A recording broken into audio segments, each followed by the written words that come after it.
오늘 말씀은 요한복음입니다. 요한복음 20장 19절에서 23절입니다.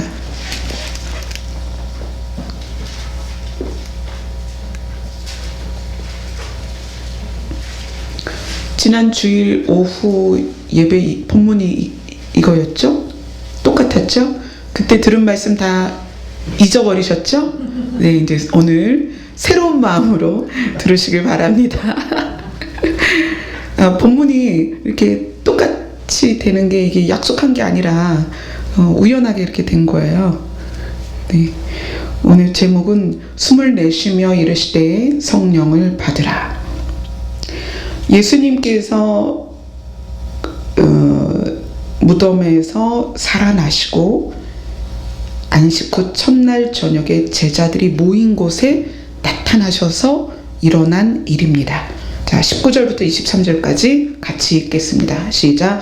이날 곧 안식 후 첫날 저녁 때에 제자들이 유대인들을 두려워하여 모인 곳의 문들을 닫았더니 예수께서 오사 가운데 서서 이르시되 너희에게 평강이 있을지어다. 이 말씀을 하시고 손과 옆구리를 보이시니 제자들이 주를 보고 기뻐하더라. 예수께서 또 이르시되 너희에게 평강이 있을지어다. 아버지께서 나를 보내신 것 같이 나도 너희를 보내노라. 이 말씀을 하시고 그들을 향하사 숨을 내쉬며 이르시되 성령을 받으라. 너희가 누구의 죄든지 사하면 사하여질 것이요 누구의 죄든지 그대로 두면 그대로 있으리라 하시니라. 예수님께서 부활하시고 제자들이 모인 곳에 처음으로 오셔서 처음 무슨 말을 하셨는가는 굉장히 중요합니다. 뭐든지 첫 번째 사건이나 마지막의 사건은 그 의미하는 바가 굉장히 중요하죠. 오늘 이 내용은 예수님이 부활하시고 제자들이 모여있는 곳에 문들을 닫은 상태에서 들어오셨습니다. 그리고 두 번을 뭐라고 얘기하시냐면 너희에게 평강이 있을지어다.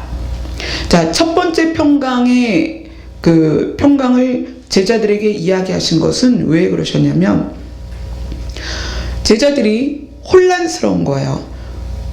제자들 가운데에서는 예수님이 정치적 메시아로 오시기를 바랬고 또 자기들이 우리나라로 말하면 우의정, 좌의정, 영의정 이런 자리를 할 것 같았는데 순식간에 이 일이 일어난 거예요. 예수님이 잡히고 십자가에 매달리시고 뭐 여러 날 재판받고 이런 게 아니었잖아요. 막 바로 진행이 돼서 십자가에 매달리시고 무덤에까지 들어가셨단 말이에요.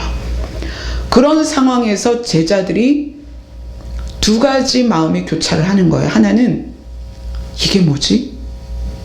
그렇게 기적을 일으키고 죽은 사람도 살렸던 그 예수 그리스도가 그렇게 허망하게 돌아가셨는데 우리가 꿈꿔왔던 이스라엘의 부흥, 이스라엘의 승리 막 이런 것들을 꿈꾸고 다윗과 같은 그런 메시아로서 오셨을 예수라고 상생했는데 그게 아니라 너무나 허망하게 무덤에 들어가 버린 자기들이 메시아라고 쫓았던 그분의 마지막 모습에 제자들은 굉장히 혼란스럽고 두려웠을 것입니다. 또 하나는 뭐냐면 자괴감이에요. 도대체 우리는 뭐지? 우리가 섬겼던 그분이, 우리가 하나님의 아들이라고 고백했던 그분이 그러한 일을 당하는데 우리는 아무것도 할 수 없었어. 우리는 도망가기까지 했고 부인까지 했어. 모른다고 부인까지 했어. 도대체 우리는 뭐지? 그러니까 그 제자들이 모인 가운데 얼마나 많은 감정들, 죄책감도 있었을 것이고 자괴감도 있었을 것이고 두려움도 있을 것이고 황망함도 있을 것이고 그럴 때 예수님이 그들의 감정을 순식간에 정리해 주십니다. 괜찮아. 여기에서 예수님이 너희에게 평강이 있을지어다 라고 말씀하시는 건 괜찮아. 내가 너희를 이해해. 내가 너희를 용서하고 내가 너희를 사랑해. 그러면서 순식간에 그들의 불안과 자책감과 그런 모든 감정들을 가라앉혀 주십니다. 그리고 두 번째로 너희에게 평강이 있을지어다. 그 얘기는 뭐냐면 내가 너희와 함께 있다. 여기 창자국 봐봐. 못자국 봐봐. 나야. 알지? 너 바다에서 걸었잖아. 너희들 나사로가 무덤에서 나오는 거 봤지? 그때 내가 바로 지금 나야. 걱정하지 마. 여기에서 너희에게 평강이 있을지어다의 두 번째 평강은 회복을 주시는 거예요. 걱정하지 마. 내가 너희와 함께 있어. 걱정하지 마. 이제 너희와 함께 있을 거고, 이제 너희가 두려워하지 않아도 되고 죄책감을 가지지 않아도 돼. 나 살아났잖아. 너네 기억 안 나니? 내가 그런다고 이야기했었잖아. 이 모든 의미가 두 번째 평강 안에 들어있습니다. 그러면서 예수님이 이렇게 말씀하십니다. 아버지께서 나를 보내신 것 같이 나도 너희를 보낸다. 아버지께서는 예수님을 왜 보내셨을까요?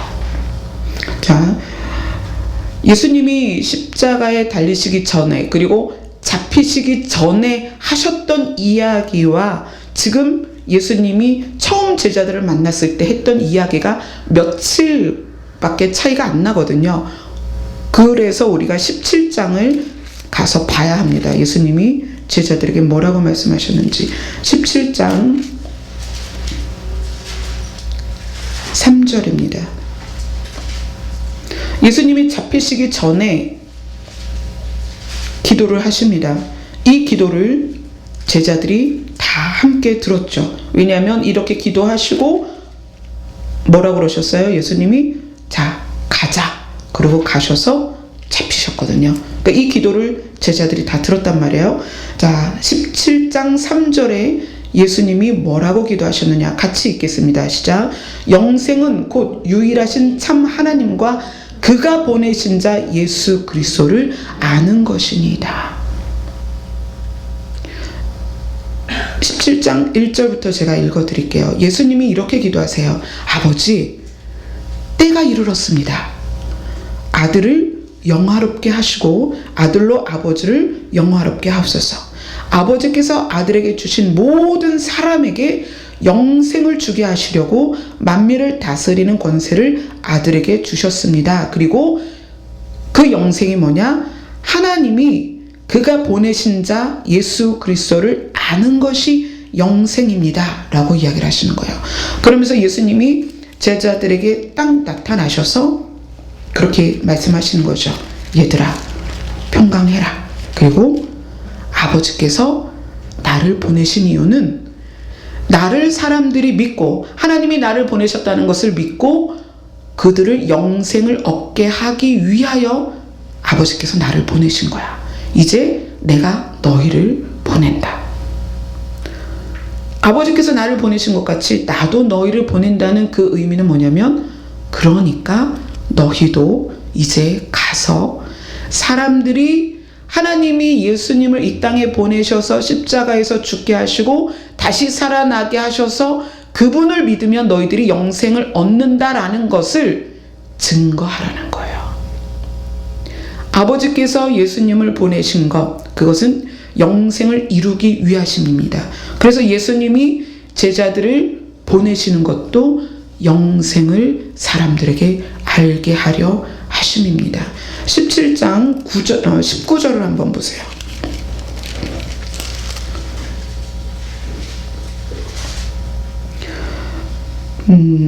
17, 18, 19절 같이 읽습니다. 시작. 그들을 진리로 거룩하게 하옵소서. 아버지의 말씀은 진리니이다. 아버지께서 나를 세상에 보내신 것 같이 나도 그들을 세상에 보내었고 또 그들을 위하여 내가 나를 거룩하게 하오니 이는 그들도 진리로 거룩함을 얻게 하려 함이니이다. 제자들을 만나서 처음 하신 말씀이 이미 예수님이 하나님과의 기도 안에, 아들 예수님이 아버지 하나님과의 대화 안에 그 내용이 들어있다는 사실이에요. 아버지께서 나를 세상에 보내신 것 같이 나도 그들을 세상에 보내는데 왜 보내느냐? 진리로 그들을 거룩하게 하기 위해서. 그러니까 예수님이 제자들에게 나타나셔서 말씀하실 때에 나도 너희를 보내노라. 여기에는 영생을 얻게 하기 위하여 하나님이 나를 보내신 것처럼 너희는 나아가서 많은 사람들이 예수를 믿고 영생을 얻게 해라. 또 하나님이 나를 이 땅에 보내셔서 나를 거룩하게 하신 것처럼 너희도 세상에 나아가서 진리로 그들을 거룩하게 해라 라는 이야기를 하십니다. 자, 그러면서 22절이 굉장히 중요한 내용이에요. 22절을 본문 22절을 다시 한번 읽습니다. 시작. 이 말씀을 하시고 그들을 향하사 숨을 내쉬며 이르시되 성령을 받으라. 자, 예수님이 지금 그냥 얘기를 하셨어요. 너희에게 평강이 있을지어다. 아버지께서 나를 보내신 것 같이 나도 너희를 보내노라. 그런데 그 말씀을 하시고 왜 예수님은 그들을 향해서 숨을 내셨을까요? 왜 숨을 내셨을까요? 왜 이 표현이 이 자리에 있어야만 할까요? 그리고 숨을 내쉬면서 성령을 받으라. 자, 이것은 예수님이 사망 권세를 이기고 승리하시고 부활하셨습니다. 그래서 이제는 예수님은 다시는 죽지 않는 몸이 되셨어요. 부활체가 되셨죠. 인간으로 오셨을 때에는 죽을 수 있는 몸이었지만 예수님이 죽지 않는 몸으로 바뀌셨습니다. 그리고 예수님이 제자들을 향하여 숨을 내쉬는 이 사건은 무엇을 의미하냐면 천지를 창조하시고 하나님이 사람을 만드셨을 때에 처음에 사람은 흙덩어리였어요. 진흙으로 빚으셨다 그랬어요. 진흙으로 빚어서 그 안에는 생명이 없었습니다. 진흙으로 빚어서 그것은 움직이는 사람이 아니었어요. 그런데 그것을 어떻게 하셨어요? 하나님이 창세기 2장 7절에 보면 볼까요? 창세기 2장 7절에 어떻게 나오나요?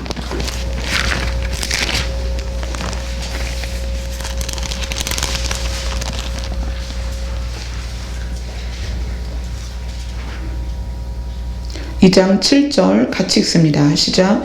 여호와 하나님이 땅의 흙으로 사람을 지으시고 생기를 그 코에 불어 넣으시니 사람이 생명이 되니라. 하나님이 하나님의 영을 불어 넣으셨을 때 비로소 사람이 살아있는 생명이 되었다는 얘기예요.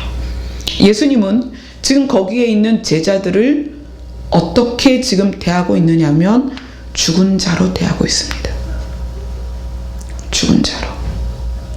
하나님께서 천지 창조하시고 생기를 불어넣기 전 그 상태로 제자들을 대하고 계시는 거예요.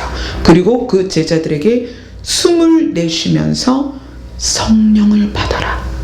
너희가 성령을 받아야 산다라고 말씀을 하시는 거예요. 세상에 속하고 육에 속하고 죄에 속한 사람은 성경에 이렇게 말합니다. 살았다 하는 이름은 가졌으나 죽은 자로다. 그 말씀이 어디 나오죠? 요한계시록에 나오죠. 자, 계시록으로 한번 가보겠습니다. 요한계시록 3장 1절입니다.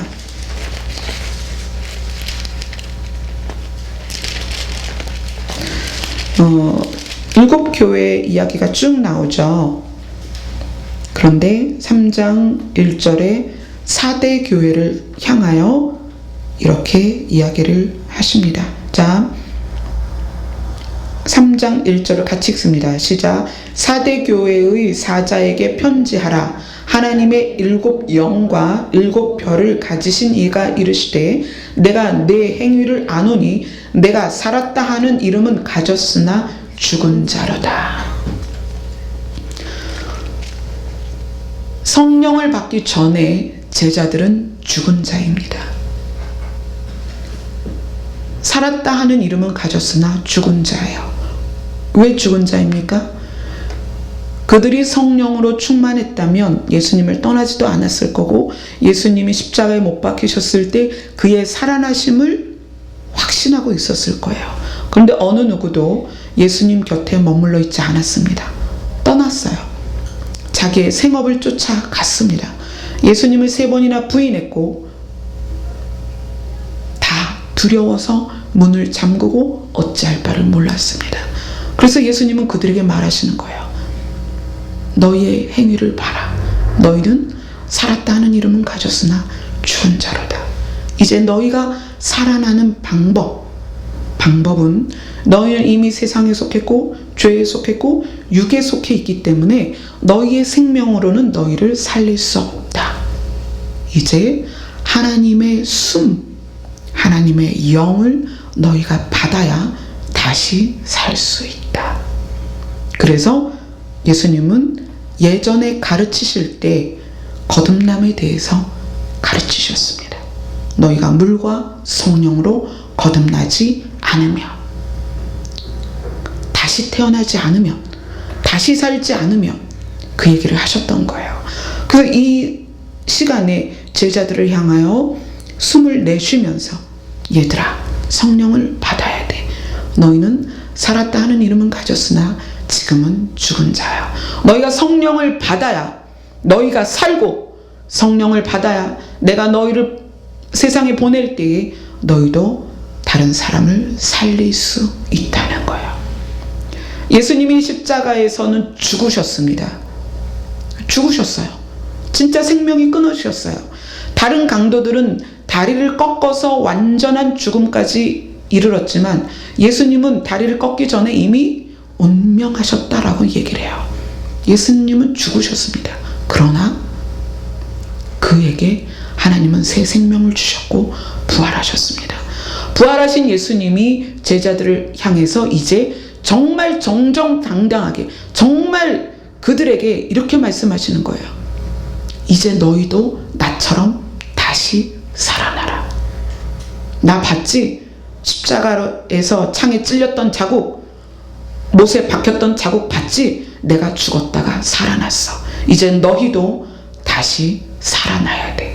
그 방법은 하나님의 영이 들어가는 것 뿐입니다. 흙으로 만들어졌던 아담과 하와가 생명이 될 수 있었던 것은 하나님의 영이 그들의 코로 숨으로 들어갔기 때문입니다. 그래서 예수님이 그 창조 때 모습을 그대로 여기서 재현하시는 거예요. 그래서 예수님은 숨을 내쉬면서 누구를 향하여? 그들을 향하여 숨을 내쉬면서 말씀하시는 것입니다. 하나님의 영을 받아라. 너희는 이미 세상에 속했고 죄에 속했고 육에 속했다.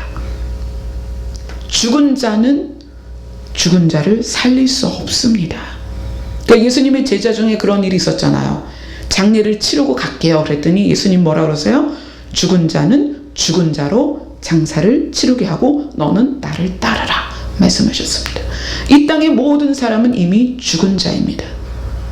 그래서 그들을 살릴 수 있는 유일한 방법은 하나님의 영이 그들에게 다시 들어가는 거예요. 그래서 그들의 영을 살리는 것밖에는 방법이 없습니다. 그래서 예수님이 그들을 향해서 숨을 내쉬고 성령을 받으라라고 말씀하신 거예요. 그래서 살아난 자들, 성령을 받은 자들만이 죽은 자를 향해 나아가서 생명을 선포할 수 있는 거예요. 예수님이 왜 이들에게 숨을 내쉬고 성령을 받으라고 말씀하실 수 있느냐? 예수님이 살아나셨기 때문에. 이제 예수님은 다시 죽지 않기 때문에, 영생을 소유하셨기 때문에, 영생을 소유하신 분이 그것을 선포할 수 있다는 거예요. 그 예수님이 하나님의 아들을 이 땅에 보내신 것처럼 예수님도 제자들을 보내야 되는데, 그 보내야 되는 제자들이 죽은 상태로 어떻게 복음을 전할 수 있겠냐는 거예요. 그러니까 예수님이 너희도 나처럼 영생을 소유해야 영생을 선포할 수 있다는 거예요. 그래서 숨을 그들에게 쉬시면서 성령을 받으라고 말씀하십니다. 성령을 받으라라고 말씀하시면서 23절이 바로 나옵니다. 이 23절은 성령을 받은 자들이 어떻게 살고 어떻게 사역하는가를 명백하게 보여주는 구절입니다. 23절을 같이 읽습니다. 시작. 너희가 누구의 죄든지 사하면 사하여 질 것이요 누구의 죄든지 그대로 두면 그대로 있으리라 하시니라. 이 말씀은 어떤 말씀일까요? 이 같은 내용이 마태복음으로 가면 또 나오거든요. 마태복음 16장으로 가보겠습니다.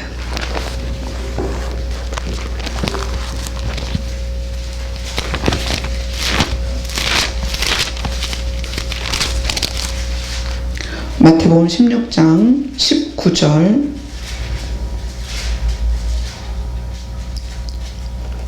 마태복음 16장 19절 같이 읽습니다. 시작. 내가 천국 열쇠를 네게 주리니 내가 땅에서 무엇이든지 매면 하늘에서도 매일 것이요 내가 땅에서 무엇이든지 풀면 하늘에서도 풀리리라. 네, 그리고 18장 18절로 갑니다. 마태복음 18장 18절 같이 읽습니다. 시작. 진실로 너희에게 이르노니 무엇이든지 너희가 땅에서 매면 하늘에서도 매일 것이요 무엇이든지 땅에서 풀면 하늘에서도 풀리리라.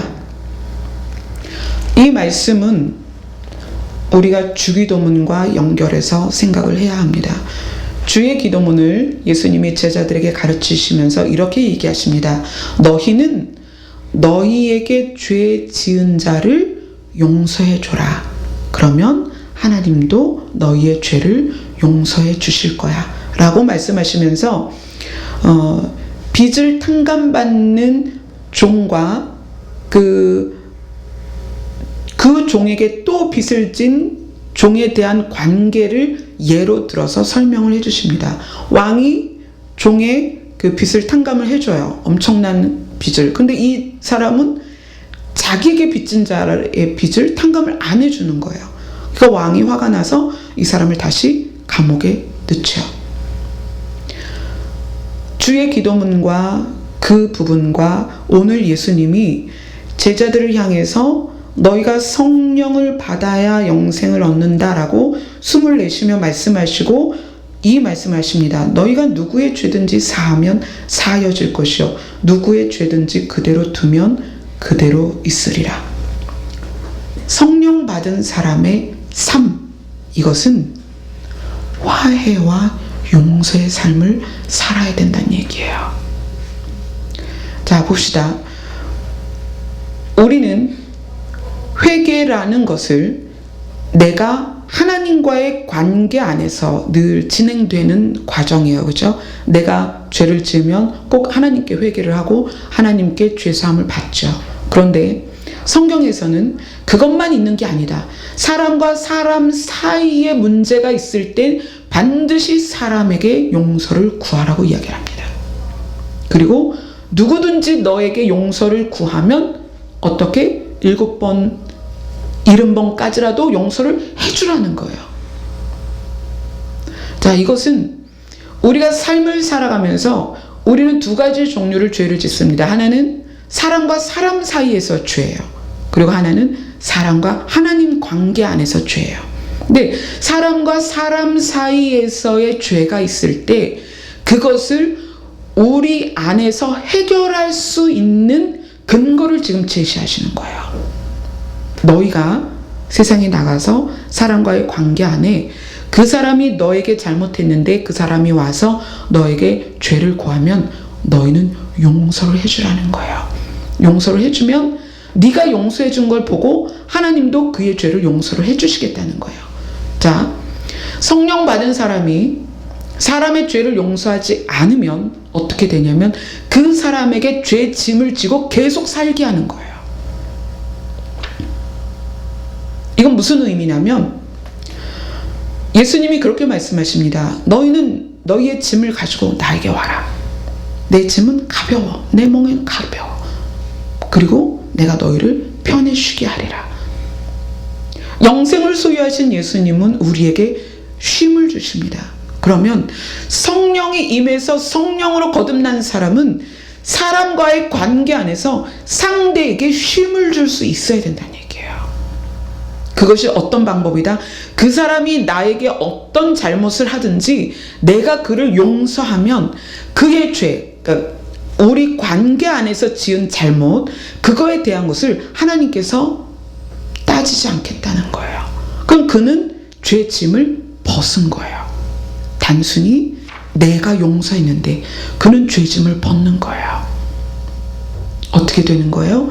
그에게 평안이 임하는 거예요. 그래서 성령 받은 사람은 그의 삶 가운데 어떤 일이 일어나느냐? 두루 화평하는 역사가 나타납니다. 성령 받은 사람과 받지 않은 사람의 증거, 그거는 은사가 아니에요. 성령이 충만하지만 두드러지는 은사가 없을 수도 있습니다. 성령이 충만한 사람의 증거는 뭐냐? 많은 사람과 더불어 화평한 거예요. 어떻게 화평할 수 있느냐? 나와의 관계 안에서 그가 무슨 실수를 하든지, 그가 무슨 잘못을 하든지, 그가 어떤 연약함이 있든지 내가 그를 이해하고 용서하는 거예요. 그러면 그 사람은 그의 죄 짐이 벗어지는 거예요. 그로 인해서 그가 나를 대할 때, 성령 충만한 사람을 대할 때 평안을 누립니다. 여러분 그런 관계 있지 않나요? 누구를 만나면 굉장히 편한데 누구를 만나면 굉장히 힘들어. 편안한 사람은 어떤 사람이에요? 나를 이해해주는 사람이에요. 하지만 평안하지 않은 사람은 누구예요? 뭐든지 꼬투리를 잡고 평가하고 판단하고 비판하는 사람을 보면 우리는 가까이 가기가 싫어요. 왜요? 내 짐이 무거워지거든요. 왜 짐이 무거워지느냐?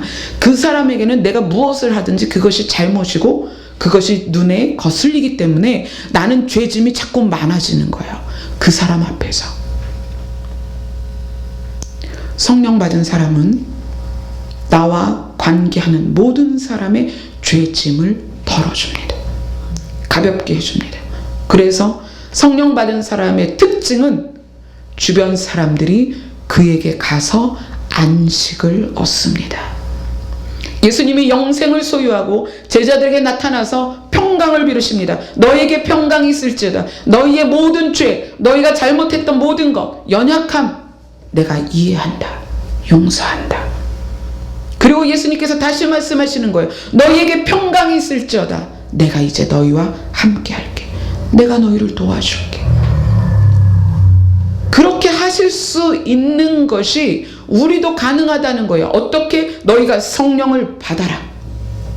너희가 성령을 받고 나면 너희는 누구의 죄든지 사하면 하나님도 그 죄를 사해 주신다.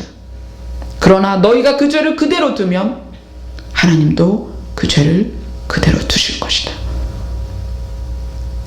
이것은 그 사람의 죄를, 그러니까 내가 그 사람을 볼 때 쟤는 왜 저러지? 쟤는 왜 저렇게 해? 쟤는 저게 잘못됐어. 쟤는 저렇게밖에 못해? 이런 끊임없는 지적과 판단과 평가. 그래서 그것이 내가 그를 용서하지 않음으로 해서 그 사람은 그게 짐이란 말이에요. 죄짐이란 말이에요. 나는 어떤 사람이에요? 다른 사람에게 죄짐을 지우는 사람이라는 거예요.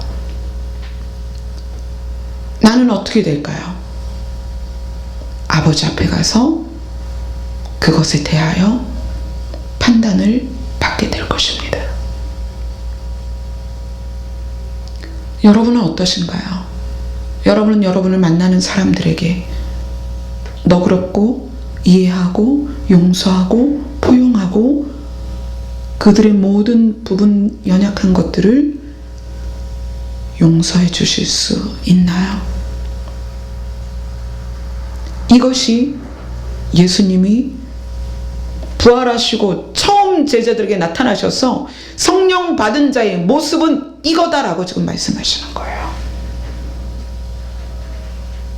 이것이 우리의 삶 안에 드러나야 되고 증거가 돼야 됩니다.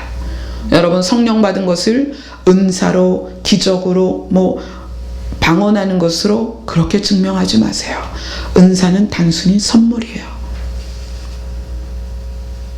은사를 받고도 성령은 우리에게서 떠나가실 수 있습니다.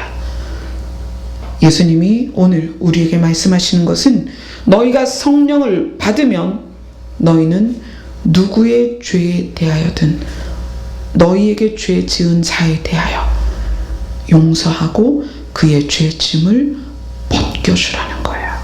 가볍게 하라는 거예요. 그래서 가족 안에 형제 안에, 친척 안에, 공동체 안에 더불어 평강을 누리고 화평하라는 거예요. 이 말씀이 왜 중요하냐면 예수님은 그렇게 말씀하십니다. 마지막 때 내가 너희에게 다시 올 건데 그때에는 사랑이 식어지리라. 무슨 얘기예요? 성령 받은 사람이 없다는 얘기예요. 성령 충만한 사람이 적다는 얘기입니다.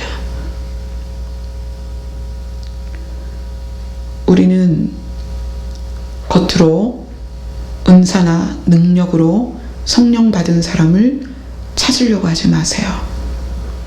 그 사람의 삶 안에서 얼마나 많은 용서와 화해와 평강이 있는지를 보셔야 합니다. 자, 이제 그것이 내 안의 기준이 돼서 나는 어떤가? 나는 가족을 용납하고 연약함을 감싸 안고 있는가? 내가 나에게 실수한 자에 대하여 내가 얼마나 너그러울 수 있는가? 나에게 잘못한 자에 대하여 내가 그와 얼마나 화평할 수 있는가? 내가 그들의 짐을 얼만큼 가볍게 해주고 있는가? 그것을 통해서 내 안에 성령께서 얼만큼 역사하시는지를 판단할 수 있는 그런 기준을 여러분이 세우시기를 바랍니다. 기도하겠습니다.